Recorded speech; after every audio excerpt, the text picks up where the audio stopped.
Hey, welcome back to North London Allotment, and I thought I would do a long overdue July tour.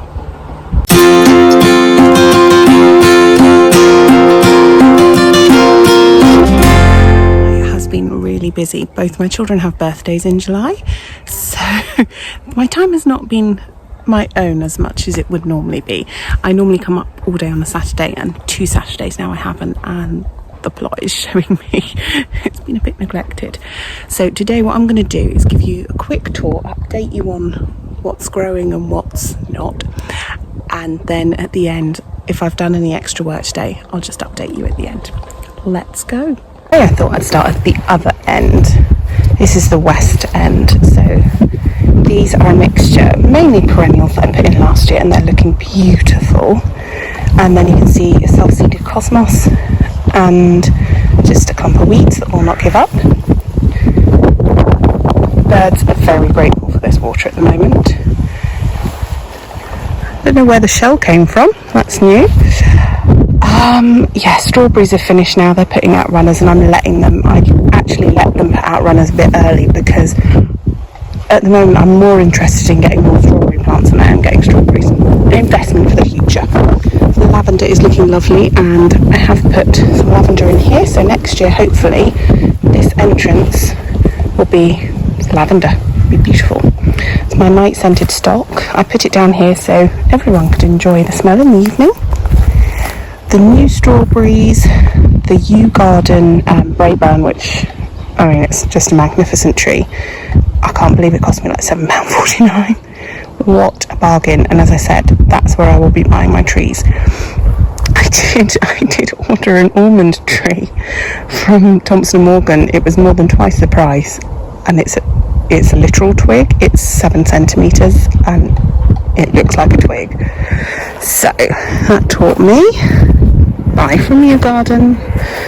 They have good trees.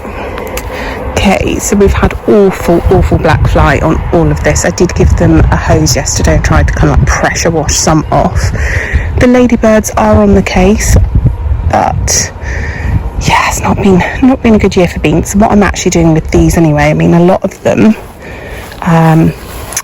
it's fine. Yeah, here you go. A lot of them are actually borlotti, so therefore drying beans anyway. So I'm kind of neglecting them a bit. Here are the bush beans that I thought were climbers. These have not done at all well. I can see why it's a rare bean, because it's not done at all well. I mean, maybe there's more it needs, but yeah, not great. Pea beans, really hard to find them. I normally need the children to come and use their eagle eyes to look for pea beans. There should be some by now because it's been making flowers for a few weeks. I can't find them. So we did eat 1 or 2 a week or so ago, but yeah, it's really hard to find anything in there at the moment. And then this is what Valerica gave me. So celery or celeriac. Now at the moment I think it's looking more celeriac, but I would be very grateful if anyone has any wisdom on that.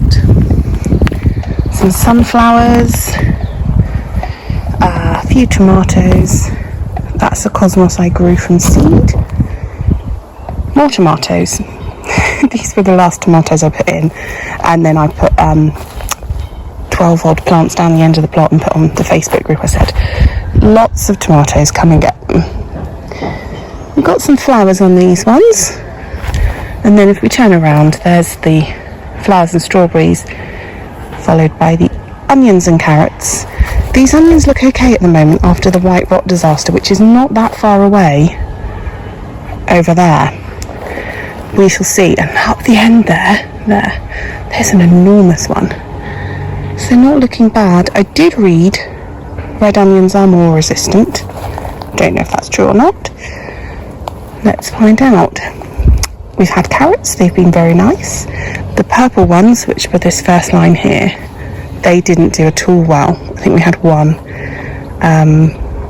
But the other carrots have done really well, and it's amazing that they taste different. I mean, they're all carrots, but different types. And I keep, like, what I should do is pull from one row to taste test, but I don't. I kind of pull all the ones that look biggish. So yeah, I really do need to taste test to find our ultimate carrot. Main crop potatoes looking good. I've been picking off the green seeds, these things that look like tomatoes but are poisonous, so do not eat them, because I'd rather the energy of the plant went into the actual potatoes. This area looks messy, but hopefully these squash will be covering it up soon. These are the cheeky prints, thanks to Richard Paul and Kelly's Kitchen Garden. This was my second attempt at sweet corn. This was Early Bird from Seed Pantry. Really impressed with those seeds. Really, really impressed. Not so impressed with some other Seed Pantry seeds, which I'll show you about in a minute.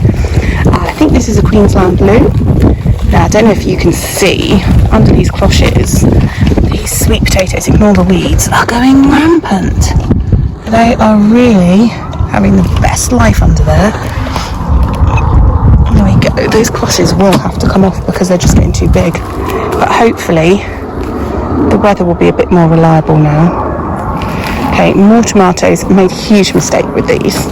Far too close together. I tried doing the side shoots and taking off lower leaves, and I lost the will to live because, I mean, I joked last year I had a tomato jungle. I've gone and done it again. Yeah, so they're a bit bushy. For vine tomatoes. Another Queensland Blue looking nice. Random marigolds everywhere, either in pots or in the soil. Another Queensland Blue.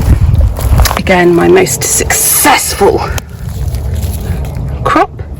Mare's tail or horsetail, however you call it. Now, hidden beside these tomatoes are some peppers. And I'm just going to hop over here because I've had a really successful pepper plant. And it's the Cayenne, and it was one that came in a magazine, probably Grow Your Own. Don't know if you can see there. I have got like 6 or 7 on the one plant, so I'm definitely keeping seeds from this one plant because it's really, really good. This is just the other side of the tomato jungle, and these are courgettes and zucchini.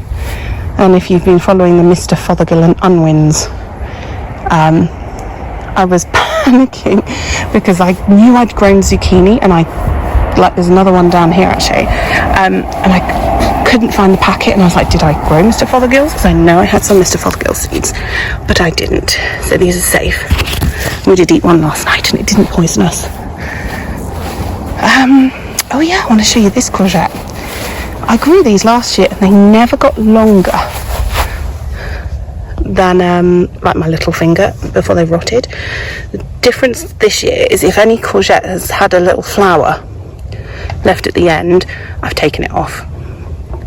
I'm really pleased with that. So that's a shooting star. Same seeds as last year. And as I said, the only difference is I'm taking off the flowers if they're left on. Now, these are more peppers. Some of them have got flowers. They're not doing much, but I refuse to grow them inside as much as I can and grow outside. So this was a side shoot, and I put it in the ground because my husband was up and I was explaining about tomato side shoots, how you can just pop them or stick them in the ground and they will regrow. So this is kind of an experiment to show him and the children. You can just take a piece of a tomato and whack it in the ground. It's a bit dry, so it does need a bit of water, but it's growing because it's looking better than it was. Now, these are mainly Market More cucumbers, but this is the Surviving Telegraph. And if, excuse the poles, if I come around here, you can see there are some Telegraph cucumbers growing. There is a Market More somewhere.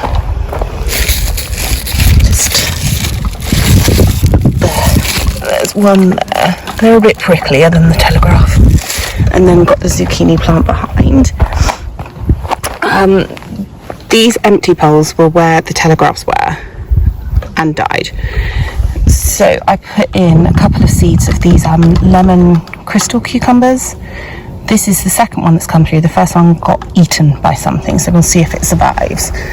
And again, random pot marigolds or calendula around here. Peanuts. The experiment says sow them in pots and transplant them. Do not sow them direct. So I know that for next year. More calendula, some more horsetail, and these are a couple of random courgettes I put in, probably zucchini. Yeah. Now this is a big change. I've covered everything that was just growing wild. So those are my two other apple trees. They were B&Q. They were cheap, but they ain't good. End of the potato bed. This is green manure now down on where we've lifted earlies. The currants have been amazing this year, but I am kind of sick of picking them. But I mean, I only picked them last week with my daughter, not even a week ago actually. And all these ones have ripened, so more black currant jelly, I think. This is all covered. This is like compost stuff I've just been dumping here because my composters are full. So I'm going to have to sort that out. More covered beds, just almost one, to stop the neighbours, obviously if the weeds go over that's not fair on them. Two, it helps me compartmentalise what I'm doing, so I can just pull back a bit of membrane at a time. This was covered, but the net didn't work, so we've still got the hoops but no cover. Hello shadow. So this is swede with a couple of broccoli at the end. And nasturtium. Planted loads of nasturtium seeds to try and get the critters to go for those before the food. Now this is a bit of a failure. This is a weed bed at the moment. There were onions, there were direct sown dwarf beans. They've all failed. So one of today's missions is to hoe off the weeds and put in my seed onions and anything else that needs to go out, like my leeks maybe. It's a shame about that, but these ones are doing okay. So those ones were sown in pots and transferred. These ones were sown direct. So I don't know if there's safety in numbers that they've survived. And as you can see, a couple of them are not dwarf beans, they're climbing beans. So I've had to stick a pole in for the poor things. Those were anyway, purple bean. And Cherokee Trail of Tears in the middle, and then some golden mange too, but unfortunately had a bit of a failure with this twine. It's a couple of them have just broken off at ground level and left them with nothing to climb up, so that's another problem to find a solution for. Now these peas were purple sugar snaps from Seed Pantry. Do you see any purple beans? And they are sugar snaps because they've got a really thick pod and tiny seeds. But I mean, do you see purple? They're not purple, so goodness knows what's happened there. These are Hurst Green Shaft. So these are the peas for eating as peas rather than the whole pod. There we go. But that, I mean, that's looking very mange too at the moment. But we will see what happens. Never had any success with peas before, so it's all new. Here we've got the runner bed. I haven't bothered putting any more runners in. I've got other things to do, to be honest. So we've got some runner beans, chard in the middle. That silver chard, I don't know if it's four-toed giant or whatever it is, a real giant's quite a bully, because we've got some yellow chard and some red chard in here somewhere. There we go, it's a beautiful yellow and the red, and look at the flowers on those runners, aren't they beautiful? Just lovely. And then there were a couple of peppers that I needed to put out, so I put them here. They were just a mixed pepper thing. Runner bean, and then here is the melon that I bought as a plant, and that was from Finchley Nurseries, and it's a sweetheart melon, and it looked yellow if you remember at one point, and it's come back. It's looking quite good. Now if we go past this cardboard, so yeah, I will be covering a bed today. I've taken it out of the shed. We'll talk about the shed in a minute. It's a touchy subject. So this is the broad beam bed, just left to do what it wants. My daughter's bed. Hello Shadow again. I think her carrots got too dry and died. There's only a couple left, but she's got her tomato and basil at the end. Her beetroot and spring onions are doing all right. And then this is her pink fir apple. Needs more water. It was looking very dry yesterday. My comfrey needs cutting back. It's gone crazy. And then just a few things I've still got. Ingrow houses. Now, if you remember, these were the Thompson & Morgan plug plants. I've got 4 left. Some succumbed to the evil snails of doom, which have also been my cucumbers and anything else they can get their hands on.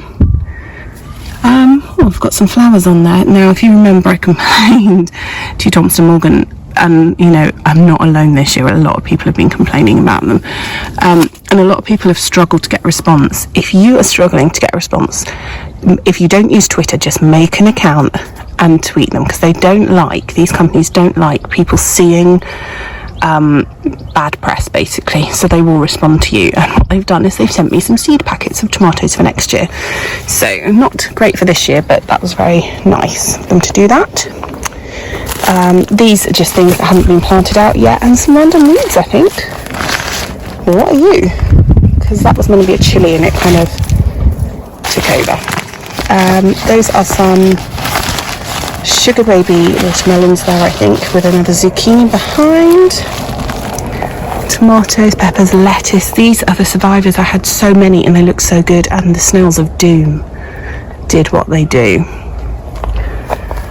This is the asparagus that was at home, so it's the first time you will have seen it. Grown from seed. Need to make an asparagus bed at some point. And then this at the front, I got this from the seed swap. It's a calachu, and it can be an indoor plant as well. And if you notice, these are the babies, it's seeds, and it's been really cheeky. It's been dropping them everywhere. It's like desperate to regenerate. Stuff that's died. Well, that's my celeriac dead there. More stuff that's been eaten by the snails of doom, and I've really neglected this perpetual spinach at the back, swede on the left, and parsnip. Gosh, I really haven't seen any parsnips outside at the moment, which is quite bad. Never mind. And a dry marigold that needs some TLC. These are Nova tomatoes. They're a small bush tomato. They were from Seaspring Seeds, who I heartily recommend if you want decent tomato plants like that germinate, really healthy. Seaspring Seeds are amazing. And we can see we've got our first gorgeous tomatoes there. I can't remember what colour this is meant to be. I've never grown Nova before. No, I didn't write it on there. Sometimes I write what colour they're going to be so I know when to pick them. And these are my spaghetti squash. They are looking magnificent. And in here, really on the grow, spaghetti squash. And there is another one on that plant, and a tiny one growing on this one. And the idea of growing them here was one space, but also the cover, because this gets really weedy. And the idea is, if I get time, which is going to be an issue at the moment, this will come down for next year. Not the only thing that might be coming down, because I've got rats in my shed. I'll show you that in a minute. It's not very pleasant. So Elsa Craig onions down here that need to go out. Blueberries, blackberries, they're all waiting for that bit where I said the random compost piles. That is going to be fruit, and so is that actually. These are my Seaspring Seeds. These are a smaller one. These are like a mini tomato, and I don't know if I put a label in with these ones. I think they're lemon sherbet or something, can't quite remember, but they're a very mini one. So they're a tiny plant, and they've got loads of tomatoes on, which is really lovely. Let's go over this way. Leeks that still haven't gone out, might be too late for them now. I may have killed them by ignoring them. And then look at this herb bed. Now, if you remember, the composters were here, so there's lots of tomato seeds that self-seeded. And I left them, basically because I don't like killing plants, but also I thought, oh well, it'll cover the ground and stop the weeds coming out. And then I saw on Instagram, Kelly from Kelly's Kitchen Garden put that actually tomatoes are quite happy crawling across the ground because they'll put out like roots from any part of their stem. So I thought, oh wow, if they crawl over and cover, that's all good. And then obviously I'll cut them down, and then for autumn when the herbs will take over again. You can see there's the fennel. Sage is it? No, that's sorrel there. Sorrel there. Yeah, there's sage somewhere. There's sage. They don't mind, they're perfectly happy. There's sage. A bit more horsetail. There's a lavandula or something there. And then this is an alpine that has a blueberry plant randomly growing out there. Just a bit odd. More herbs, these are like the established ones, and there are loads and loads of butterfly action at the moment. It's really lovely. And the bumblebee's happy as anything. This is the oregano that's gone to flower. I have taken loads and I've dried it and put it in a jar just for use. Could have taken more actually, but I'm a bit lazy. And I can see some flowers on those tomato plants. We haven't got any tomatoes yet. Anyway, extra tomatoes. It'd be interesting to see what they are since they self-seeded. Now, the shed. Okay, now I noticed down here under the plank, which is my elaborate door ceiling system, there was some earth being pushed out from under there. And I thought, oh gosh, something's going to live under my shed. Well, they weren't happy with living under the shed. Look, there's the evidence. Let me move my shadow out of the way. Yeah, my shed is a wrapped toilet. They've pushed all this earth up. This is the second lot because I've already cleared it once. And somewhere down there is a hole. So they have burrowed under the shed. They've come up through the floor and they have come in. They found some birdseed I had in a sealed container. They've made themselves at home, and it's really made me uncomfortable about coming up here, to be honest, because you know you've always got your shed as your sanctuary, your retreat, keep your things safe. I just want to burn it to the ground now, to be honest. So I said to my friends and my husband, I think maybe it's a sign, because the shed is, I mean, it is old, it is falling apart, it doesn't have a roof covering, it is leaning, it's also lower than the ground around it. Maybe it's a sign to get rid of it, get something new. The only thing is that costs money, so I don't know what's going to happen with that, but the shed does need replacing. Did I show you these ones? More tomatoes. More tomatoes, probably swede because I've got loads of swede. More tomatoes. And the water butt fell over. I can't remember if that was last time or not, so that was not great. So there we go. What I've got growing and what has died in July. And it's mid-July now, so I'm a bit slack on this. Sorry. So that's it for now. What I will do is I will crack on with my day, get as much done as I can. And if there's anything that looks different, I'll update you at the end. Might not be. We'll see how the day goes. Okay, so it's many hours later and I will show you what I've done today. Doesn't feel like it's very much, but it's taken me all day, so let's get started. From the same end, and this is the main difference. You see the path was just wood chipped up to here. I've taken it all the way down now to half the plot.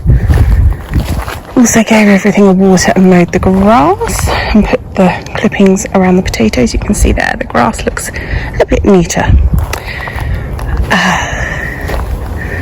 So wood chip all the way down. Haven't hoed this bit, lots of weeds. And what I've also done here, if I step onto my potato bed, starting to cover up the hedgehog house a bit more, make it a wildlife area. So every time I went to get a barrow wood chip, I put some of the branches and offcuts in the barrow so I could do that, basically. I've also made a start on the other side. And then this is the last job I've just done. It's not finished, but it's a start. So I've uncovered some of the plastic here, put cardboard and wood chip, and you can also see I've got some extra bits of wood there on the other side of the hedgehog house. And I was just thinking while I was doing this, well, it would be really nice to have a pond, maybe here, a wildlife pond, and then my fruit trees and my fruit bushes kind of in a three-sided square, and then inside have a bench like with storage underneath and have a little sitting area. So I'm quite taken by that idea. And then maybe just down the front where the swede are now, make that a little bit smaller and have a flower bed. So I don't know, that's what I'm thinking anyway. Right, what else did I do? I told you it doesn't look much. Hoed all this. Didn't get to put the onions or leeks in though, but it's hoed. And there's one dwarf Stanley still standing. Oh sorry, 2, 3. Well, that one ain't gonna last long, is it? Yeah, poor things. Fat hen seems to be the worst weed in this bed. Oh yes, when I went to get the wood chip, someone had left a wormery. People put things by the compound if they're giving them away. There were loads of plant pots outside the gate, and so I'm guessing it's the same person. That's really cool. I've wanted one for ages and I can't afford one, and there was one. I'm not going to put it together yet in case someone says, who took my wormery? I left it there and I have to fess up and give it back.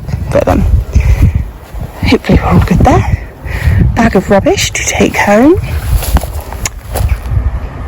Yeah, I think that's it actually. This is something else I did with the grass clippings. I've done half my swede bed. I've mulched with the grass clippings. I've done half my sweet corn bed as well. I know people have had really good results with it. Erica from Erica's Little Wash Garden, she swears by it now. But I was like, about slugs. So I know it's going to keep the moisture in, keep the weeds down, but how's it going to be for the slugs? So I've done half and half on the sweet corn, so I can find out for myself. Had a banana for my lunch, and I remembered reading that if you hang a banana skin where you've got black fly, they go to the banana skin, not your plant. So I've hung it up. Nothing yet, so it's been a few hours.